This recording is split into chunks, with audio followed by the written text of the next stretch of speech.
watching News 25. Local coverage you can count on. News 25 is brought to you by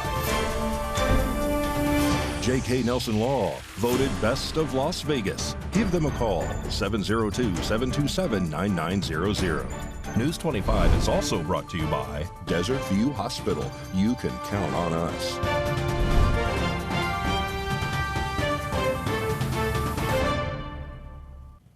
Thank you for joining us here on News 25 and Ace Country Radio. I'm David Preston. And I'm Roy Rossell on this Friday, September 15th.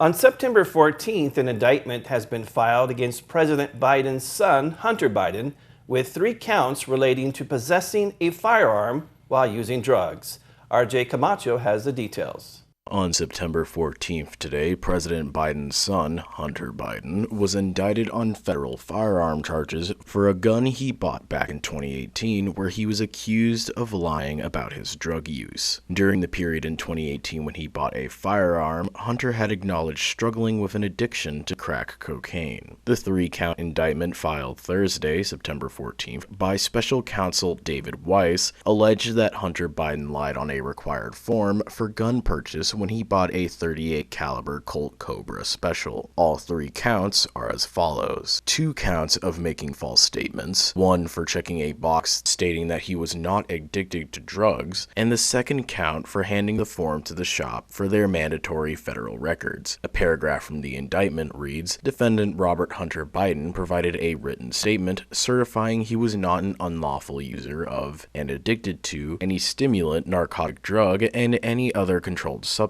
when in fact, as he knew, that statement was false and fictitious." The 3rd and final count is in relation to the gun, alleging that he possessed the gun for approximately 11 days despite knowing he was a drug user. Another paragraph from the indictment reads, "On or about October 12, 2018, through on or about October 23, 2018, in the District of Delaware, defendant Robert Hunter Biden, knowing that he was an unlawful user of and addicted to any stimulant, narcotic drug, and any other controlled substance, did knowingly possess a firearm, that is, a Colt Cobra .38 SPL revolver. The counts in question are punishable by up to 25 years in prison should Hunter be convicted. However, a statement from special counsel David Weiss states that actual sentences for federal crimes are typically less than the maximum sentence.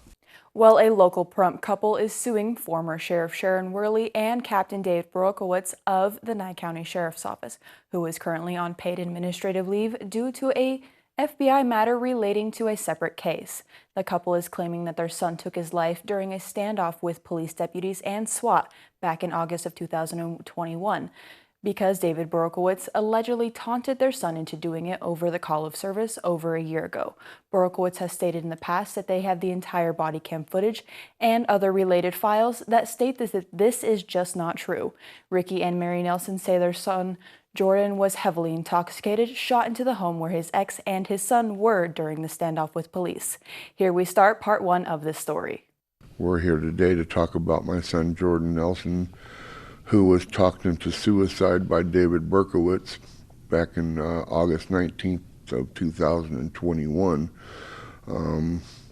He did some bad things. We don't condone what Jordan did, but to be talked into suicide is just unfathomable to us.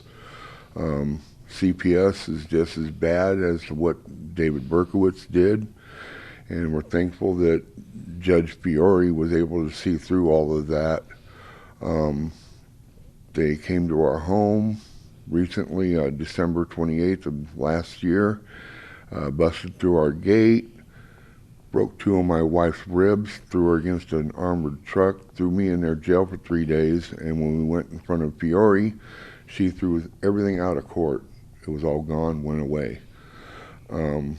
He caught CPS lying.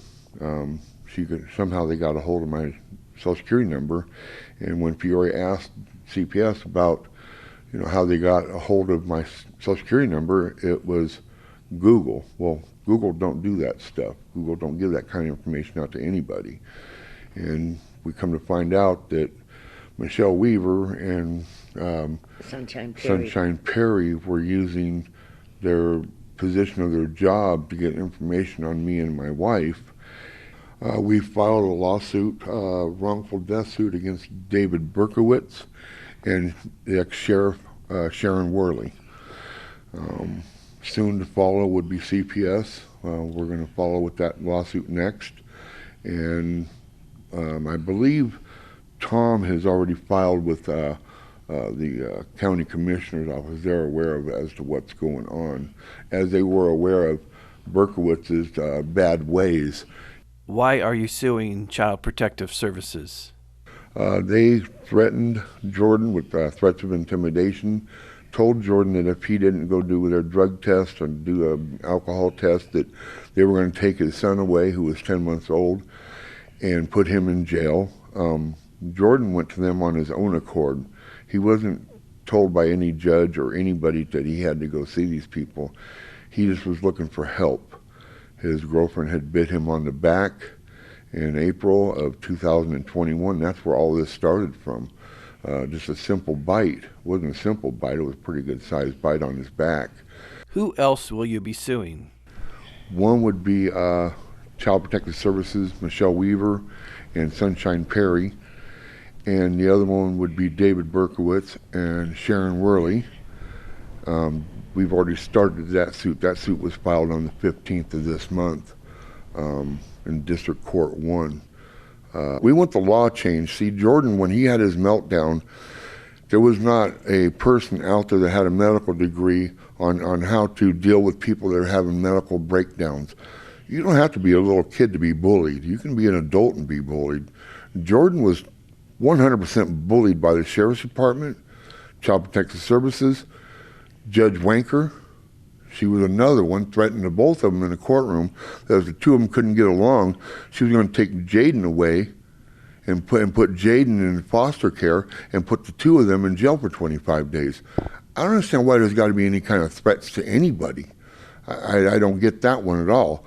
But we're going to look into that also about seeing what, because I guess a judge has a code of ethics that they're supposed to follow. And Judge Wanker did not follow any of that day with Jordan when they were going for child custody deal with Taylor Holt. Nothing was followed. Nothing. We'll be back on the other side of this break.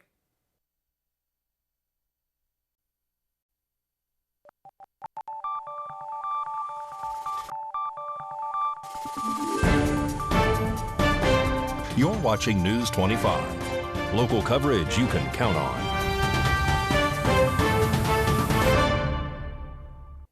And welcome back. We continue with part 2 of Rick and Mary Nelson's wrongful death lawsuit of their son, Jordan. My son went to his girlfriend's house, Taylor Holt, and shot up the house. Left there, went home, and shot it out with the cops. Where Berkowitz put himself in charge of the scene that day. There was no medical staff there to try and talk Jordan out of what he was doing. Like I said before, I don't condone what Jordan did, but he still has constitutional rights. They violated his Eighth Amendment right, and he just lost it. He lost his marbles. We called the Sheriff's Department, I would say approximately 30 times, begging them, pleading, crying, asking them, please take my son's guns away. He's not right in the head. Something ain't right here. It's all going to go bad. We know our own son. And we kept telling him, told Officer Gideon, look, man, you got to take his gun away. Oh, he's just drunk. No, he's not just drunk. He'd been drinking for 5 days straight. Jordan didn't drink like that. Berkowitz had no right putting himself in charge of the scene that day. No right at all. It should have been somebody else put in charge that day, not Berkowitz, especially knowing his past, being a bully. I don't know what to tell anybody anymore. All I know is we lost a son. Everybody else went on with their lives. But me and Mary sat at home, and I wake up in the middle of the night crying because I missed my son. When we showed up at the scene, he's cussing at us, get out of here, you don't need to be in here, blah, blah. And I'm like, dude, that's my son. Well, he's shooting at us. I says, yeah, he's shooting at you guys, not me. It just all went bad. He was taunting Jordan into killing himself. It wasn't one of them kind things where he was saying kind things to Jordan. From what we understand, these other deputies that saw most of it or all of it, he talked Jordan into killing himself. That's the bottom line. That's what happened here. And that's what led to your son's death, because Correct. He committed suicide. Yes, he did. Yes, he did. Yep, they shot. His little trailer house was probably no bigger than this whole room, if you put it all together. It wasn't a very big place. They put over 6 canisters through that little house. Jordan thought he was dead already, I imagine. You know, I know he was crying when he died. Where was the child at that time? He was at the mother's house. So do you think the child is still with his mom? We don't know. We have no idea. We don't even know if he's alive. We have no idea. We were trying to be a part of Jaden's life because that's all we have left of Jordan. You know, Jordan's gone, and I mean, Jaden's the only thing we have that even ties us to Jordan, and now he's gone. For 2 years now, we haven't seen Jaden. Don't know where he's at. We've looked for him. We've hired private investigators, and nobody can find him. Nobody. And we're still looking. I want justice. I want some laws changed. I want to have a law put in place, Jordan's law, to prevent another family from going through what we're going through, to push to have someone with mental illness training on scene with any person, for any person that is going through this. We have to have justice for Jordan. Something has to change in these laws. And if, you know, this is the way we have to do it, then we're doing it. Well, now, have you ever heard those groovy tunes while you're driving along 160 and 372? Well, in this week's Positive Pahrump story, we spoke with the man behind the music.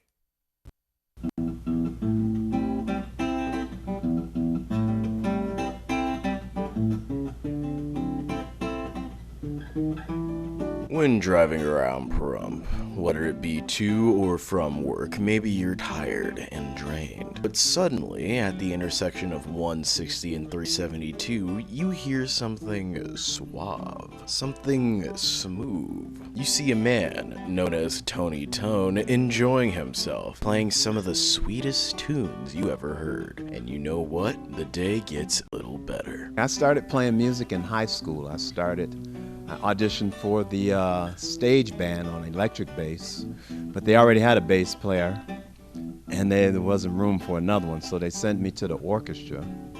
So I went to the orchestra and I started playing upright bass. And I'd only been playing for maybe a year or so, almost 2 years. And I started playing in the high school orchestra in Detroit, Cody High. And after that, I was playing electric too. And after about a year, I started working around the city, playing at like small cabarets, house parties, wherever I could work. And it happened real fast. Okay, the reason I'm playing at the corner of 160 and 372 is just to get myself out there and let people hear what I'm doing, hear the music. I do mostly original songs. I do some covers, and I'm just trying to expose myself to the people right here in Pahrump. I've been getting a lot of positive feedback.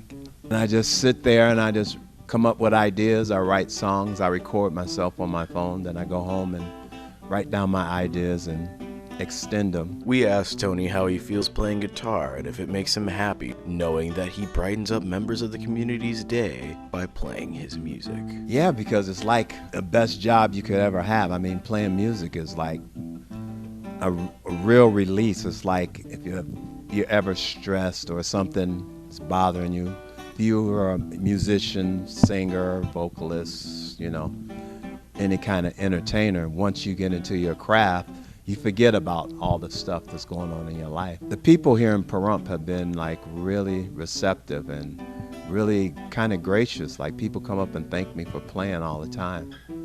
So it's been the community has seemed to like embrace me, taking me in. We also asked, because I just had to know, what artists inspired Pahrump's Guitar Man. There's a lot of artists. So some of my favorite male vocalists are people like Jeffrey Osborne, Maurice White, the OJs, all old school R&B, real vocalists, you know. Just a bunch of different bands, Kool and the Gang, and those kind of bands. I moved from Detroit to Hollywood. I lived in California for years in my first stop. And I was just pursuing my music career. After that, I moved around. I started playing with a reggae band that played up and down the coast from like LA all the way up to Santa Barbara, Ventura. And that band was called Das Beat.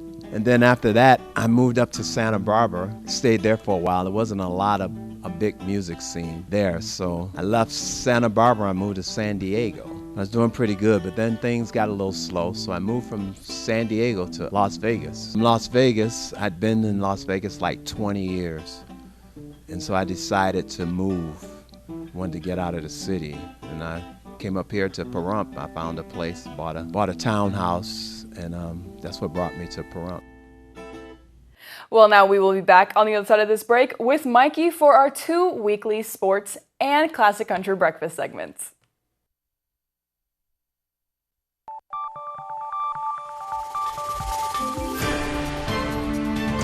You're watching News 25. Local coverage you can count on. News 25 is brought to you by Mountain West Lawyers, Injury Attorneys, 727-9500. Here's Mikey with your look at sports.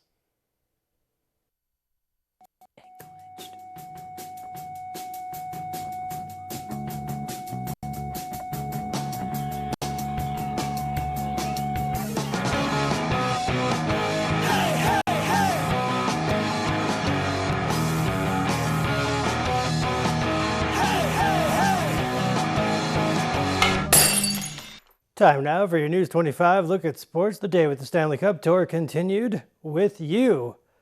The Stanley Cup is meeting fans right now until 6:45 p.m. at the Dollar Loan Center in Henderson. Someone should take a picture with it on a boat. Las Vegas Aviators got it done in Round Rock against the Express yesterday. They played a doubleheader. Victorious in Game 1, 8-3. Game 2, same thing, 5-0 rematch going on right now in Texas.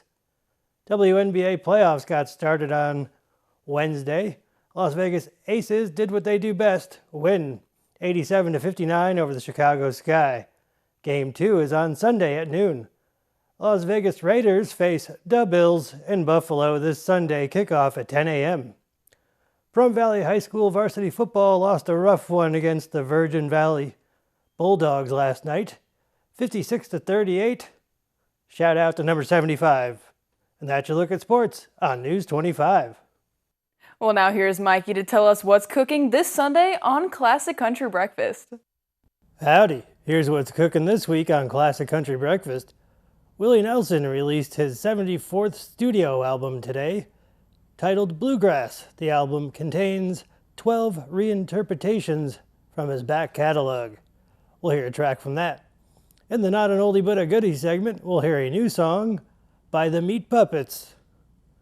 Born on September 12, 1931, we'll pay tribute to country legend George Jones, featuring stories from Charlie McCoy, Eddie Raven, and T. Graham Brown. Do you have a favorite collaboration you've done? Golly, bum, man, you know I've done so many. I know. Do you have one that stands out or anything? Or I would, well, my sentimental favorite is the stuff I did with George Jones. I did several songs with him. Also, Sunday, September 17, 2023, marks 100 years of Hank Williams. He was born on September 17, 1923. We'll celebrate him. Coming up this week at 8 a.m. on Classic Country Breakfast on Ace Country Radio. News 25 Weather Cam is brought to you by Lerner and Rowe Injury Attorney's Office in Pahrump. In a wreck, need a check? Call 702-877-1500.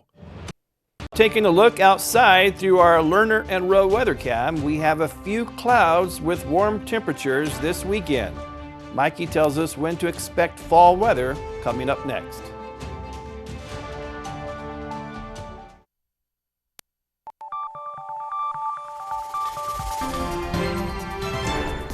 News 25 weather is brought to you by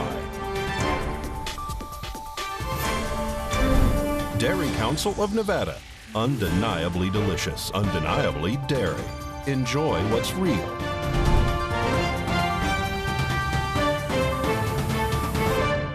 Hi, good evening, Nevada. I'm Mike Ruhan, filling in for John Kohler from the Channel 25 Weather Studios. Let's take a look at this weather map. I pointed the wrong direction. Fernley saw 85 degrees.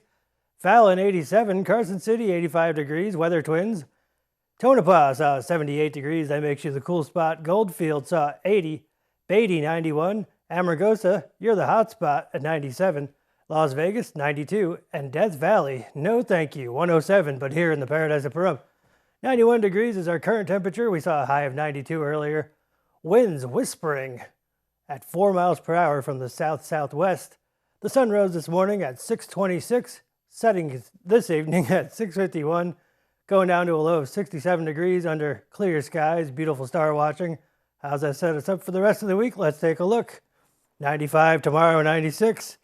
90 on Monday, then we reach the 80s. Can't wait for that. 89, 85, 83, and then Friday, 78 degrees. Don't you just love fall? The temperatures fall. Pretty awesome. Back to the desk. Here's Dave and Rory. Thank you, Mikey. Well, that wraps up this edition of News 25. I'm David Preston. And I'm Roy Rossell. We will see you on the next newscast. Have a great weekend. Good night.